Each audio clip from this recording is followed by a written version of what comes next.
Cardi B. I don't know what the guys that find people like Cardi B attractive, big fat lumps of shit, ignorant. They're just ignorant, musically, ugh, physically, ugh. And, she really doubled, tripled, quadrupled down on the disgusting factor with this. I have never seen a human being eat a crab the way you are going to see Cardi B eat a crab as she's talking. I lived on Long Island. We go to places in Northport, eat crab.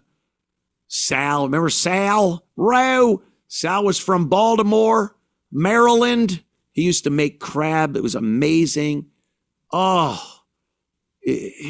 and we'd eat crab, and you'd know how you were supposed to eat crab. I don't know what this is. I know it's disgusting.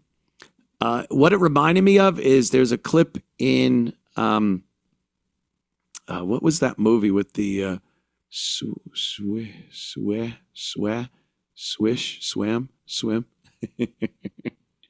The mermaid movie with Daryl Hannah. Splash. Swim, splash.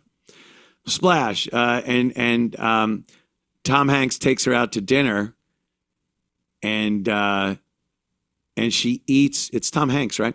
And she eats a lobster like with the shell on it and everything because she's fish, and she just eats it. Yeah, here it is. Do be careful, madam. The plate is very hot. Hey, thank you. These look terrific.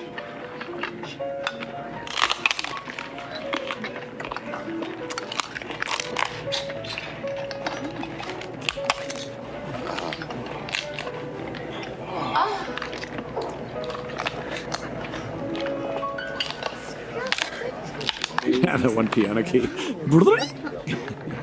She's really hungry.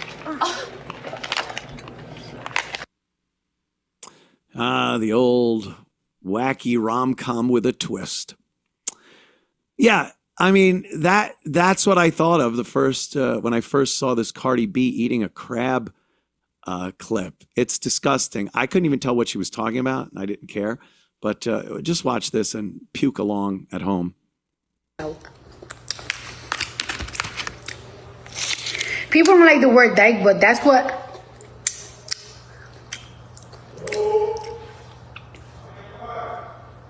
Hi, this is Anthony Cumia. Hello, I'm Gavin McInnes. And together we're Compound Censored. And we would like you to subscribe with this deal using this promo code right below me right now. Do it, because it's very entertaining.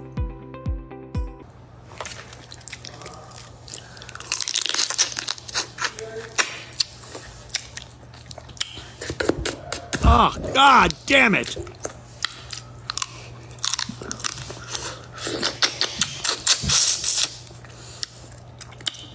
Let me tell you something. I'm not trying to be offensive. But growing up in New York, dyke is not like an offensive word. Dyke actually sounds sexy. Butch sounds ugly. Butch sounds ugly. Or she a butch. Butch just sound like fat. Like if you fat or something, like butch. Like now, like you like that dyke bitch. Ooh, dyke, because that like I used to really like dyke bitches. I don't like that no more. I'm not like that. I like I'm more snot. Of a femme bitch now. Like I like femme bitches.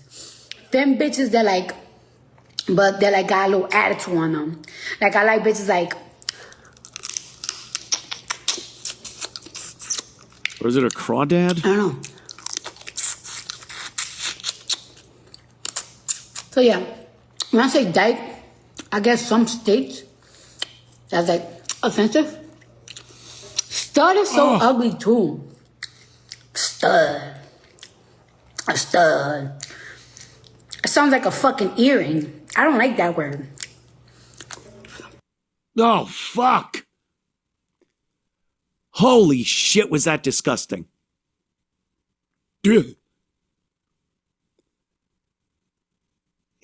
Have you ever seen anyone eat a crab like that? Like, there should never be crunching noises in your mouth.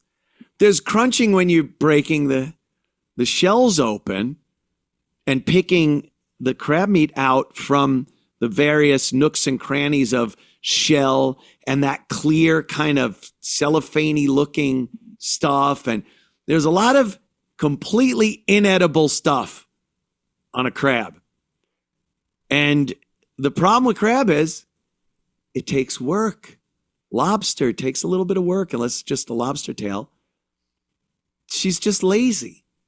This is being fucking lazy, too lazy to even prepare your food properly before you put it in your big, dumb, fuck shit mouth.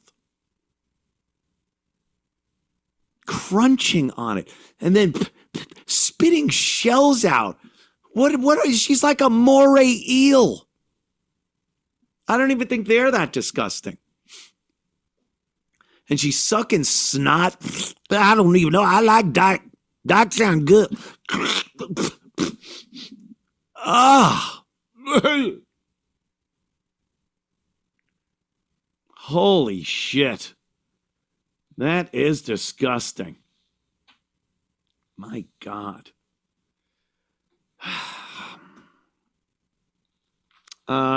Teens. This is from yesterday, Sean. Teens need to have chaperones at a Six Flags location. Six Flags America, Six Flags. Not sure which one it is. Pop that up if you could. Here we go. Six Flags Great America is bringing back its chaperone policy this week. Starting on Thursday, guests aged 15 and under have to be accompanied by a parent or a guardian or an adult aged 21 or older. That policy will be in effect all day through the weekend. After this weekend, it's from 5 p.m. until close, right through to the end of the season. And chaperones must show ID, and they cannot accompany more than 10 kids through the park. Six Flags Great America is bringing... Do we really... Is it necessary to say what this is? Chaperones can't bring more than 10 kids. What crowd of people have crowds of 10 and over? And there's not a little white bunch of kids. This is just terrible because they refuse to actually say what the problem is, where the problem lies, so everyone has to suffer. Everyone now needs a chaperone. If you're a little white kid, you're with your little white girlfriend, you're with some white friends of yours, and you want to have a great night out. We all remember that as kids when we were able to run around at night at an amusement park, and it was fun. You were alone. And now they can't do that. The kids that just want to have fun and run around and enjoy themselves and feel a little of that independence as a kid with your pals, your friends. They can't do that because there's a certain segment of this society that cannot fucking behave themselves for anything. I don't know where they find so many people with the common idea of causing shit. Like, I bet you can, a white kid can try to find, like, I need a group of white kids to fuck some shit up. And you'd be hard pressed to get like 3 guys. Three guys, I'm not doing that. You want to run in there and just ransack the store? Steal stuff and knock things over and then run out? Yeah, it'll be great, right? I'm trying to get a bunch of people to do this. How many do you have? Just me so far. I'm asking you. I've asked a bunch of people, but they say, why would I do that? No, I'm going to get in trouble. You're going to get in trouble. What's the upside? Why would I do it? Like, you can't even assemble a group to do that unless you're part of the Black community. For some reason, they could get hundreds of teens together to just cause problems, to cause shit, to steal, to destroy, to loot, vandalize. Because you have a group of people that are of the same mindset. Violence and destruction don't give you this idea in your head of, well, let me consider this. Let me consider consequences. Why would I do this? It can't be in there. You're not considering these things. Like if you ask people from some other ethnic group, let's get together. I want 100 people to get together and wreck this joint. Yeah, I don't think so. So when you're talking about having chaperones, by the way, the people, the adults leading these kids around are no better than the kids themselves. No better. It's not going to make any less of an issue if a guardian is walking these kids around. But we're in a country where we can't say, hey, black teens, young black people are really out of fucking hand here and they need chaperones. Well, that's racist. Is it? Because I've gone through so much trouble to put this in statistical language you can understand. I have graphs and charts and photographs and video and every bit of evidence I can show you here to show you that if we make chaperones required for just this group of people, we will not have any problems. And we don't want to make it for everybody because some of these youngsters aren't causing problems. So why should they be punished? You would see a volcano of backlash of people claiming racism. But that's exactly what it is. Not racism. It's a viable solution to this problem. But it can't be done because what? Skin color. That's why. Oh. They could ban white people or Asians from colleges. They've done that for years in lieu of underqualified black students. They've done that. Literally banned people based on the color of their skin, given places in college to people based on the color of their skin. And that's fine. But you can't, as an amusement park, go, we've noticed this, and now we're taking appropriate action. No, they can't. That can never happen. It will never happen, unfortunately, because that is a true solution to this problem. I saw a video today. You could probably pop it up, Sean. It's on my X. It is, this is why we have problems with our Second Amendment. I forgot what I actually said. Or this is why people are trying to take away our Second Amendment. The video that goes along with that is the problem.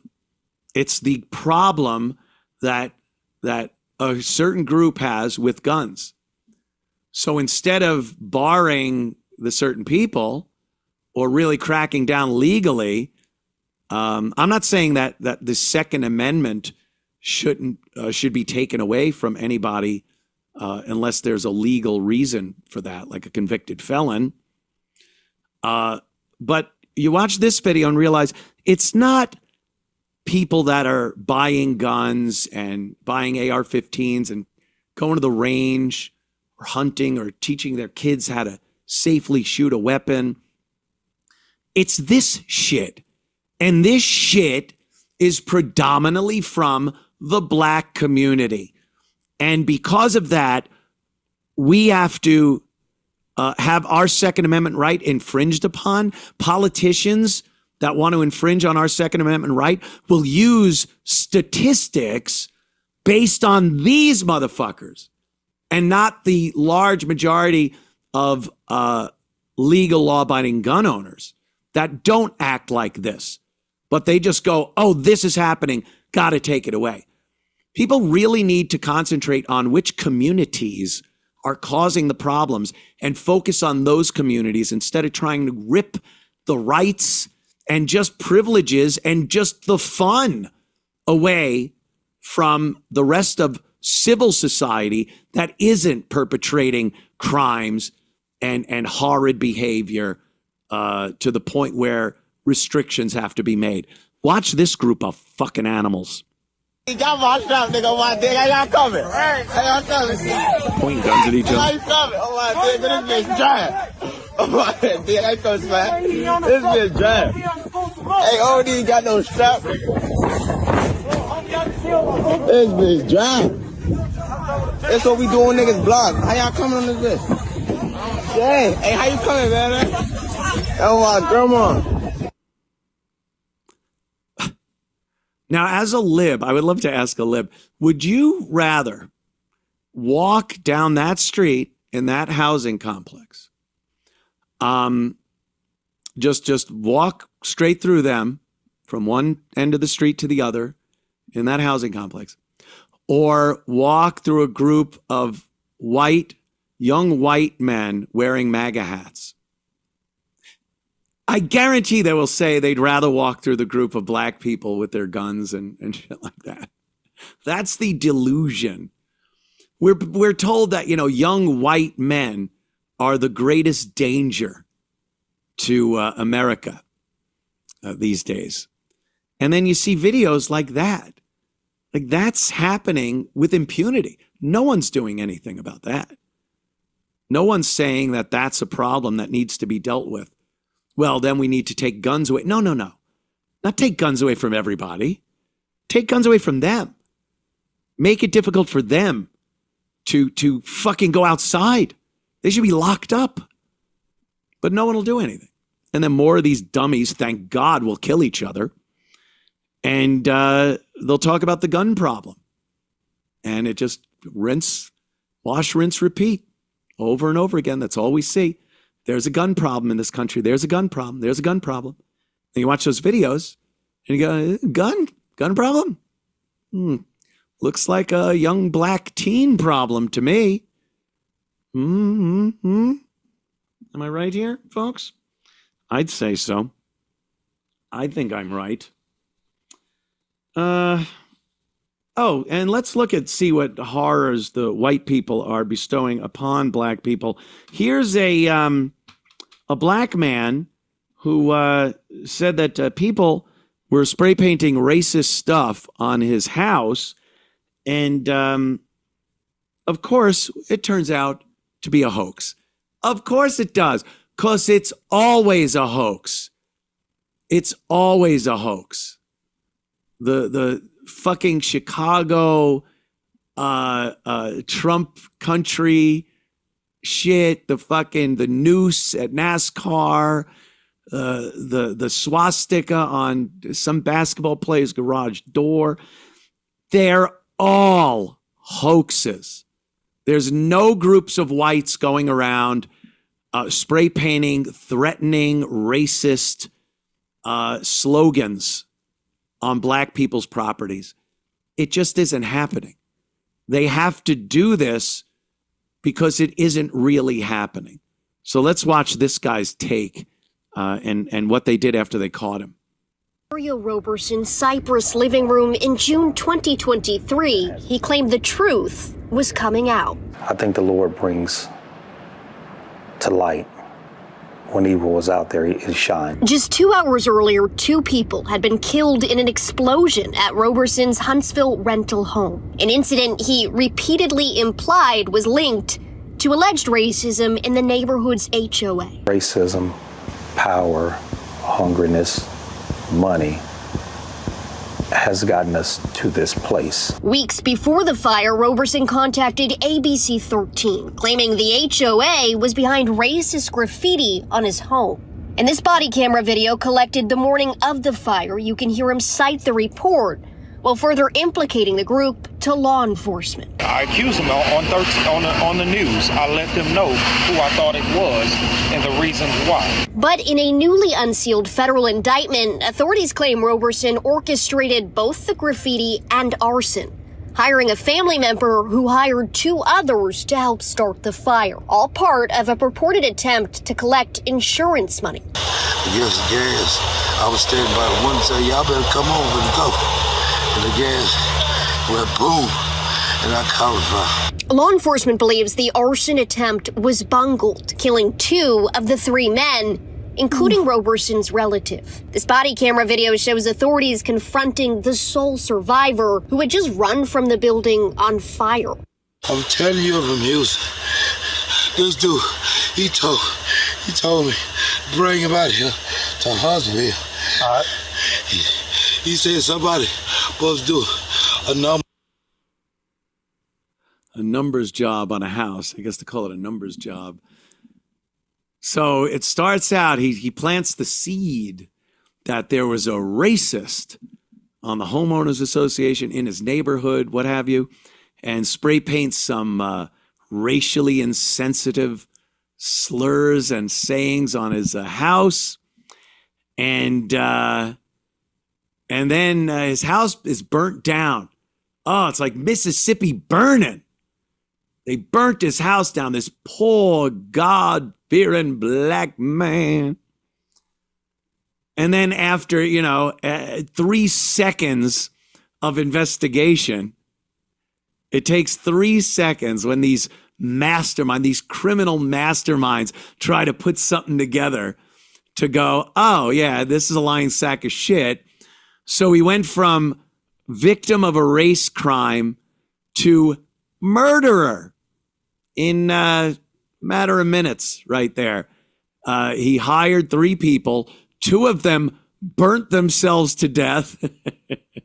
You got to hire some quality people if you're going to do a Jewish lightning, as they used to call it, on your house. You want that insurance money, you're going to have to fess up. Hired people from his own family. You're a dumb fuck. You think your family's going to be smart enough to pull that off? You dunce. There he is, though, blaming racism. And 2 guys dead. 1 guy very burnt up, but I'm sure absolutely able to testify against this motherfucker for a little lighter sentence. And there you have it. There you have it. Bye-bye. Anytime. If it's a murder on first 48, they got 48 hours to get a lead or get the guy that perpetrated the murder. It's usually a black guy because it's this spur of the moment, pull a gun out, shoot some motherfucker. They have surveillance video. They got witnesses. They got forensics, fingerprint, whatever. And they get the guy in the interrogation room. And within 48 hours, he's like, well, he was buying drugs and he didn't want to pay me. So I put a gun. And you're like, okay, case closed. Forensic Files is a different show. That's people that, I'm going to figure this out. I'm going to kill this motherfucker for insurance money or divorce. I don't want to get a divorce or business partner. And these things can go on for quite some time because, they put some thought to it. That's the difference. Therein lies the difference. This guy thought he was going to do this clever crime, and in no time they kills. Now he's got a murder rap. He's got a double murder rap on him. And, I saw one Forensic Files with a black guy. It was the son of a father. It starts with a 911 call, and it's the son, and he's going, my father is locked in the bedroom. I think he's been shot. He's bleeding and foaming from the mouth. She goes, is he breathing? And he goes, I don't know. I can't get in the bedroom. The door's locked. And the 911 operator goes, well, how do you know he's bleeding and foaming from the mouth? Oh, well, I heard the gun. And then I said, and it's like, dude, you fucked up from the get-go. You fucked up from the 911 call. And then he wanted to make it seem like someone broke in to his, through the patio, second floor patio sliding glass door.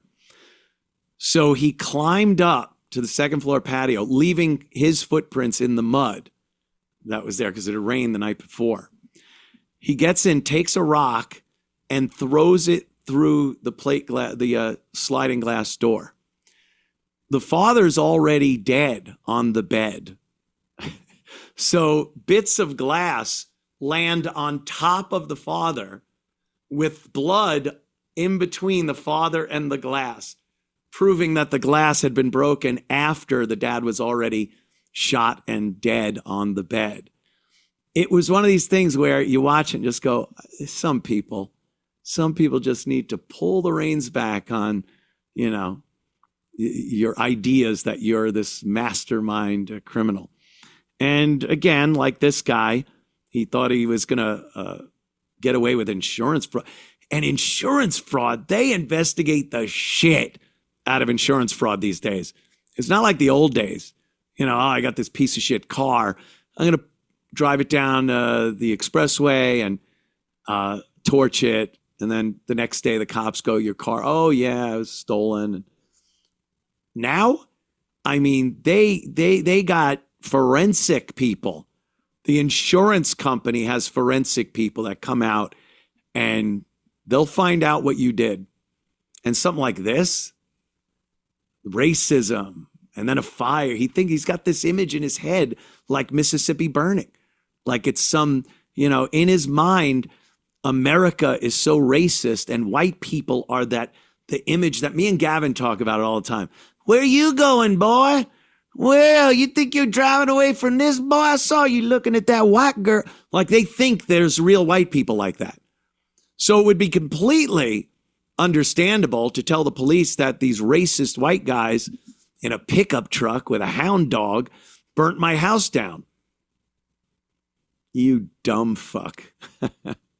Congrats. Well, you don't have to worry about your house. You're now being housed, fed, clothed every day, probably for the rest of your life. Hope it all went the way you expected it to. So if you enjoyed that clip, then subscribe to Compound Censored using this promo code.